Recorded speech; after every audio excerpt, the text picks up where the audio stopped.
Hi everyone.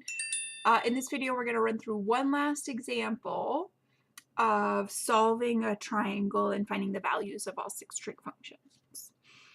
Okay, so in this one, oh, I haven't filled in your info yet. What did I give you? I gave you a 48-degree angle, and this is supposed to be side length 5. So I'm giving you one angle, one side, well, 2 angles and one side length.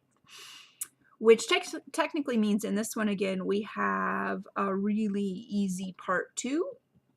Part 2 is just to say that the 2 non-right angles have to add up to 90. So if we take 90 minus 48 degrees, 90 degrees minus 48 degrees, we get 42 degrees. And we've got all 3 angles.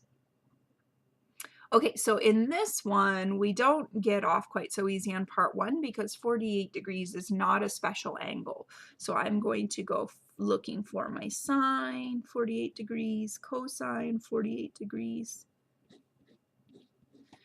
tangent of 48 degrees, and then we can do the cosecant, the cotangent, oh, not leaving myself very much room, and the secant. Okay, so this is what we want. In order to do this, I need all 3 side lengths, and I've only got 1. So let's do our little bit of scratch work down below.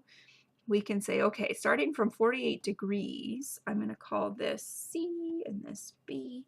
I would like to find both of these sides. So if I first want to go looking for B, what I'm seeing here is that the only side I know is adjacent, and that's opposite, so tangent would be a really good choice.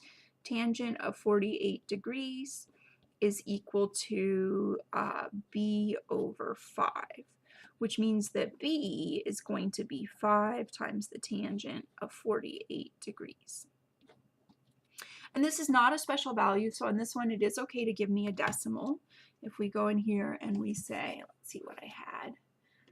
We want to know what 5 times the tangent of 48 degrees is. I get 5.55 approximately.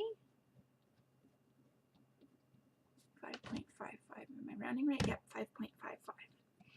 Okay, so this bottom side is a little bigger than 5. And the reasonableness check is always good here. Noticing the angles are pretty close to being 45. We're close to having our 45, 45, 90 triangle. These 2 sides should be close to the same as well.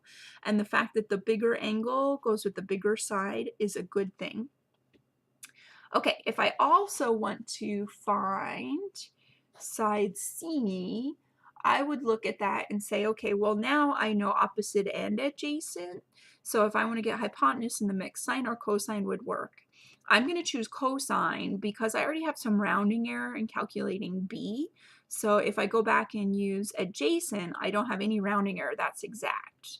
Okay, so cosine of 48 degrees is equal to 5 over C, which means C is equal to 5 over cosine 48 degrees. And again, what happened there, I hope you get really comfortable with a little fraction rearranging, is we move C up. And then to solve for C, we have to divide out the cosine 48 degrees. And then when we ask our calculator,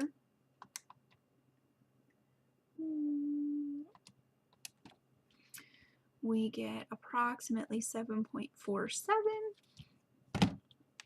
which is this missing guy up here. And that looks great. Again, that reasonableness check would be that's the hypotenuse, so it should be definitely bigger than both of these 2 sides, and it should be definitely smaller than the sum of those 2 sides. If we straighten this thing out completely, we'd get 10.55, and we don't have it straightened out completely. We have a 90-degree angle, so I think we're in pretty good shape to call that 7.47. All right, thanks for watching.